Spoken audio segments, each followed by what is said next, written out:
Alors quand je vous parle de poids, pourquoi? C'est quelque chose d'assez important dans cette Seal Lion, puisqu'elle pèse dans ma version haut de gamme, 4 roues motrices de plus de 523 chevaux et 690 Nm de couple. Elle pèse plus de 2 tonnes 3. Oui, là on peut dire que c'est un pachyderme, que ce n'est pas une petite otarie, notre Seal Lion.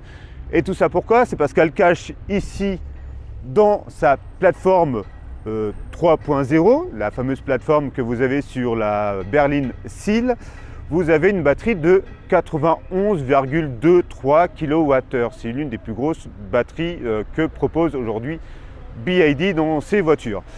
Théoriquement, ça nous donne une autonomie d'un peu plus de 500 km. Oui, 500 km, c'est plutôt dans la bonne moyenne, mais à voir ce que ça donne dans la vie réelle. Ça, on va le savoir ça dans le test, qui arrive dans quelques minutes. Hein.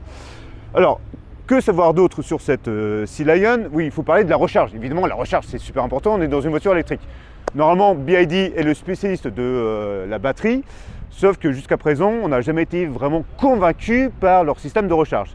Et bien, cette version de la Sea Lion est peut-être le game changer chez eux, puisque officiellement, elle est capable d'encaisser une puissance de 230 kW. Oui, on est sur des... et toujours une technologie 400 volts. Attention, on n'est pas sur de la 800 volts. Donc on est sur des performances que seul Tesla peut annoncer, même si dans la vie réelle, ce n'est pas vraiment le cas.